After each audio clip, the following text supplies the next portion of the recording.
subsídios. Lições Bíblicas Adultos. Olá pessoal, a paz do Senhor Jesus. Que bom poder falar com vocês novamente e tratarmos dos assuntos da Escola Bíblica Dominical. Hoje falaremos da lição de número 10. O Senhor Jesus cura hoje. Que lição maravilhosa, pertinente para os dias que estamos vivendo e sabendo que nas mãos do Senhor ainda tem o controle, que tem o poder de estendê-las e abençoar todos aqueles que precisam e clamam por socorro.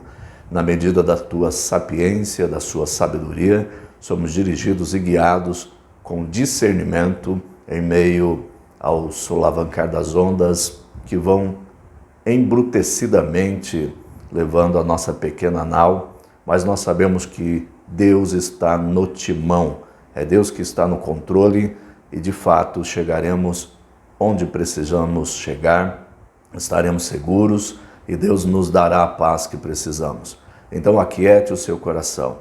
Em meio à dor, em meio ao sofrimento, Deus tem o controle de todas as coisas. Acalme-se, porque Deus, lá no final, quando olharmos no retrovisor da história, estaremos convictos que o Senhor nos guiou. Ele foi o Sinai, em meio aos desertos ressequidos, embrutecido do tempo da história. O Senhor sempre esteve ao nosso lado, guiando com o seu amor e misericórdia, dando a certeza que tudo contribuiu para o bem daqueles que o amam. Aqueles que foram chamados, vocacionados, dirigidos, têm a certeza que Deus ainda é o Deus que tem o controle das coisas e das suas vidas. Meus queridos, vamos para a lição de hoje, lição de número 10. O Senhor Jesus cura hoje. Texto áudio da nossa lição. É Ele que perdoa todas as tuas iniquidades e sara todas as tuas enfermidades. Salmo de número 103, no verso de número 3. De verdade prática. A cura de enfermidades é um dos benefícios da obra redentora do Calvário. Índice: a cura divina na Bíblia. Tópico 1. 2. A cura divina como parte da salvação. Tópico 3. A cura divina e os desafios atuais. Introdução. Assim como Jesus fez no passado, Ele deseja atualmente curar e libertar os enfermos e os oprimidos. Ele demonstrou misericórdia e compaixão ao tomar sobre si as nossas enfermidades e dores. O caráter e a compaixão de Jesus permanecem imutáveis na atualidade. Deus é fiel para curar nossas enfermidades. Deus tem poder para curar todas as enfermidades. Não há enfermidade que Deus não possa curar e libertar a vítima, aquele que está sofrendo por alguma coisa. Todas as enfermidades Deus pode curar. É claro que nós entraremos no diálogo ou no discurso sobre a sapiência e a vontade de Deus. Então, nem tudo veremos aquilo ser realizado segundo a nossa vontade, mas a vontade de Deus, ela é preeminente, imperativa. Por isso, o coração do salvo, do crente, tem que descansar no Senhor e esperar, mas nunca deixar de buscar a mão curadora de Deus sobre estas e todas as enfermidades. Tópico 1. A cura divina na Bíblia. O ato de curar de enfermidade na Bíblia é essencialmente milagroso. Parte 1. A saúde pública no Antigo Testamento. As pragas do Egito, na água, ali a água se tornando em sangue, rãs, piolhos, moscas, pestes em animais, gafanhotos e trevas, tem a ver com o domínio de Deus, o controle humano sobre o seu habitat. Úlceras, talentos e morte dos primogênitos ali falam da ação divina diretamente sobre o homem, como está registrado nestes textos de Êxodo, capítulo 7, do 14 ao 10 e 29. Depois no capítulo 12, do verso 29 ao 36. Isso nos remete a Tiago, no capítulo 5, no verso 15, onde enfermidades e pecado têm uma relação estreita nesse contexto. A saúde de Israel e logo da igreja estão diretamente relacionadas ao culto ao Eterno. Segunda parte. A prevenção de doenças é bíblica. Podemos definir saúde pública nessa lição como saúde da coletividade da Igreja de Deus. Nossa análise do tema nessa lição, de fato, é contextualmente eclesial. O povo de Deus, por sua vez, deve ter um padrão moral, espiritual e ético que seja modelo para a sociedade. Deus, embora todo-poderoso, ensina Israel em sua lei a prevenir doenças através de dieta, evitando ali infecções, ali higiene pessoal dos sacerdotes, intimidade conjugal e etc. Inclusive nos seus ritos, circuncisão ao 8º dia, por exemplo, guardando e preservando a criança de infecções, que demonstram sua preocupação com a saúde como fator de multiplicação do povo de Deus. No Novo Testamento, as curas de Jesus. Destacamos aqui os padrões de saneamento básico precário e a baixíssima expectativa de vida de pessoas desse tempo. Como Cristo nasce na plenitude dos tempos, esse seria mais um fator que comprova essa urgência divina em curar vidas e socorrê-las através de Cristo, bem como manifestar a sua glória. E, por fim, induzir através da cultura cristã um pleno desenvolvimento científico capaz de suprir a demanda por saúde através dos tempos. Tópico 2. A cura divina como parte da salvação. Síntese. O discurso profético de Isaías capítulo 53 e seu cumprimento no Novo Testamento mostram que a salvação e cura divina caminham juntas. Salvação. Olha o que diz o texto de João capítulo 20, do verso 30 e 31. Jesus, pois, operou também em presença de seus discípulos muitos outros sinais que não estão escritos neste livro.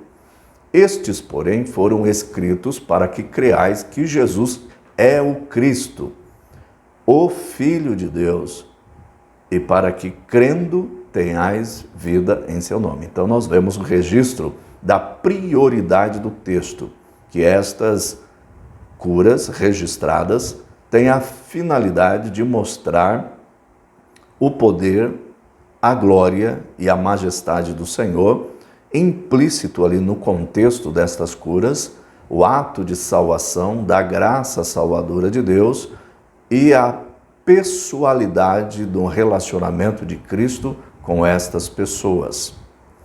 Cura divina. A compreensão dos termos é o princípio do domínio racional dos temas, evitando assim confusão, diversionismos também, distração e erro na eleição de prioridades. Os temas centrais desta matéria são a vida e a sua origem e propósito, enfermidades e suas causas, que sejam física, emocionais e espirituais, a ação ou ações de Deus sobre os apóstolos e a igreja na manifestação da cura divina, e a sabedoria para a condução do tratamento de doenças corriqueiras e inevitáveis à própria condição humana. Reconhecimento, por exemplo, viral pelo sistema imunológico, esse reconhecimento é muito importante, como febres, intoxicações, etc., através de medicamentos. Salvação e cura. A própria encarnação do Verbo, Jesus, a sua completa inserção à condição humana, denotam a extensão da plenitude da salvação que há em Cristo Jesus e suas implicações no espírito, na alma e no corpo do homem. 3. A cura divina e os desafios atuais. Síntese desse tópico.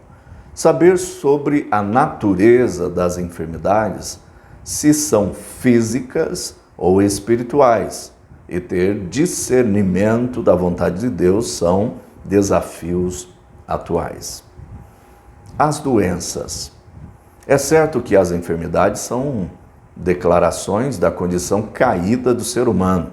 Todos teremos enfermidade, passaremos por enfermidade.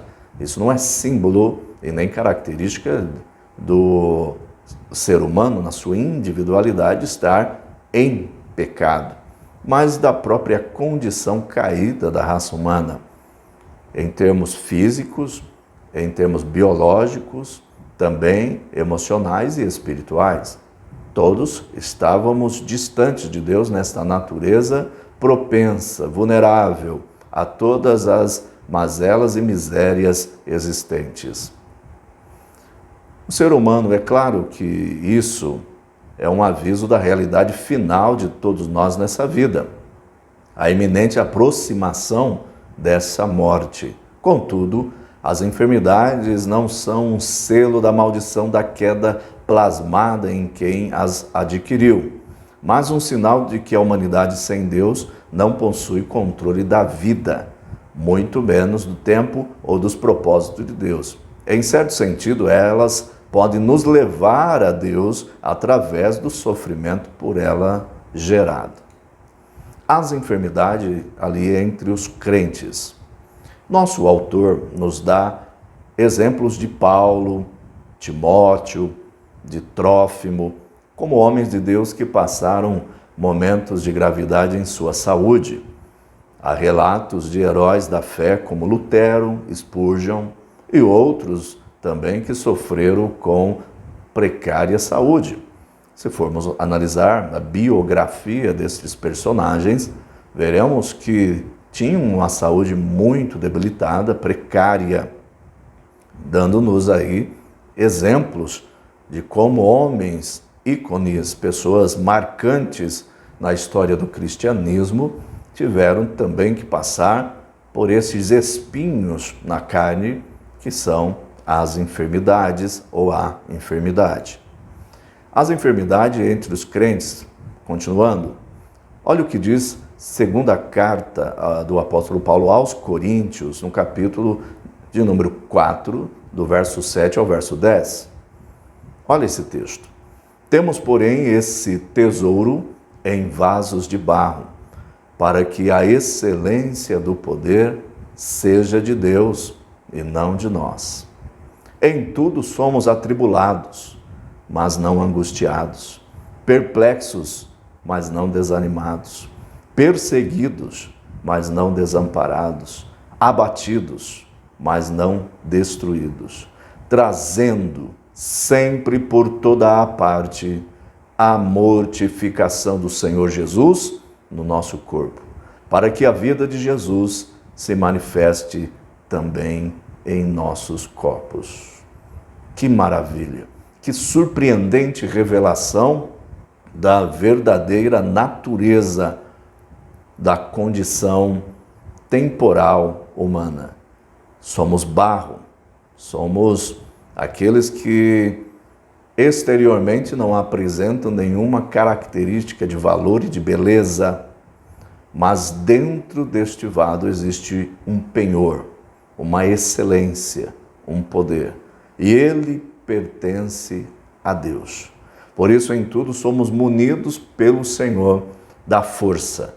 Deus não é um Deus desequilibrado. Deus é um Deus de equilíbrio. O fruto do Espírito, uma das manifestações do fruto do Espírito é a temperança. E dentro das lutas que vivemos e iremos passar, de enfermidades, por exemplo, Deus nos dará força, dará o equilíbrio, dará a visão necessária para que venhamos passar para a glória de Deus, glorificando e exaltando o seu nome e testemunhando da sua graça e misericórdia. Por mais difícil e sofrível que seja o momento que estejamos passando, Deus sempre estará sendo adorado e glorificado pelo penhor que existe dentro do vaso de barro. Não confundir doença com possessão maligna. Perceba que Deus deste século rouba a visão. O Deus, de letra minúscula, Deus desse século, o príncipe deste mundo. Diz que esse príncipe se apresentou também diante de Deus, acusando Jó, dando o direito de acusar, dando-se o direito de acusar Jó, dentro daquela condição que ele se encontrava. Ele é o príncipe, ele é o acusador, ele é o Deus de letra minúscula aqui deste século. E ele rouba a consciência dos indivíduos, os relegando a um estado paralelo de mentira, fantasia, negação da realidade, recrudescimento mental e bestialização da imagem e semelhança de Deus no homem. O que o inimigo, a tarefa, o árduo trabalhar deste ser maligno é confundir a cabeça das pessoas através de doenças, de situações e de facciosas ou produtivas, ilusórias situações de enfermidade. Por isso temos que ter o discernimento para saber o que é espiritual, o que é possessão, o que é biológico e o que é consequência de uma vida desregrada, de uma vida sem cuidado, uma vida sem um controle dietético, uma vida sem exercício, uma vida sedentária. O que é resultado? Por isso, a liderança espiritual, as pessoas que lidam com esse ministério, que se dão o direito em Deus para trabalhar nesse ministério, para executar essa função ministerial, precisa ter em Deus a capacidade discernitiva para saber e compreender o que é que está acontecendo naquele momento. A ação de Deus sobre essa realidade na pessoa de Jesus é demonstrada por inteira dependência da unção e autoridade divina sobre seu ministério, objetivos e vontade. Em sua declaração na sinagoga de Nazaré, Cristo revela a centralidade do seu ministério, na libertação e emancipação do homem do império das trevas. Lucas capítulo 4, do verso 18 e 19. Leia. O Espírito do Senhor é sobre mim. Palavras de Jesus. Pois que me ungiu para evangelizar os pobres, enviou-me a curar os quebrantados de coração, e a pregoar a liberdade aos cativos, e a dar vista aos cegos, e a pôr em liberdade os oprimidos, e a anunciar o ano aceitável do Senhor. O Espírito, letra maiúscula, Deus, Espírito, é sobre mim. Cumprindo ali, dando sentido profético à profecia de Isaías, onde declara que ele seria esta pessoa na plenitude dos tempos que revelaria aos seres humanos a sua verdadeira missão: salvar, resgatar, curar e dar um destino para o dia do Senhor, o dia aceitável do Senhor. Conclusão desta lição, desta reflexão. Precisamos saber que a cura divina é real e atual.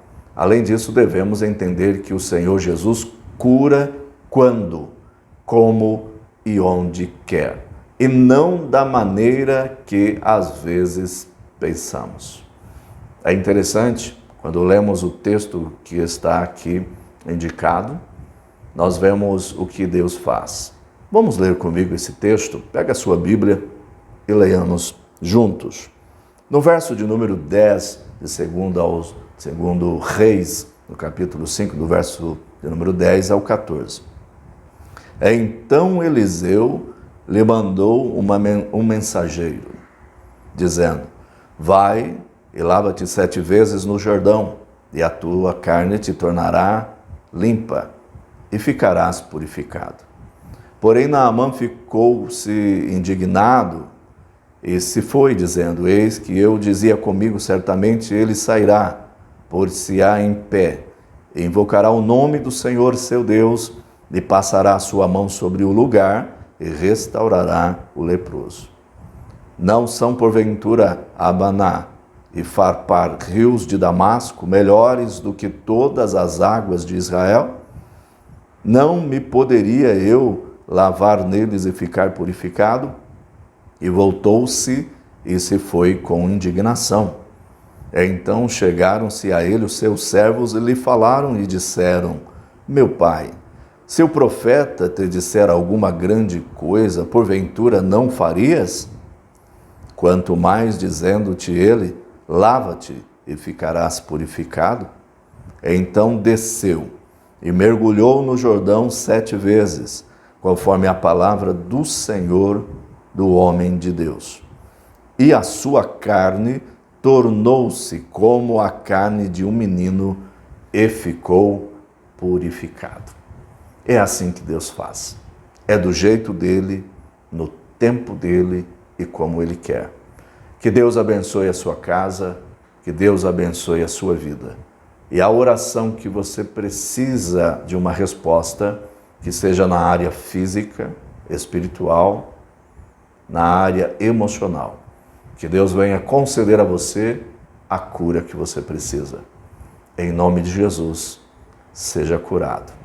Que Deus abençoe, tenha um ótimo final de semana e uma ótima semana. Permitindo Deus, estaremos aqui, abordando esses assuntos da Escola Bíblica. Um grande abraço, que Deus abençoe.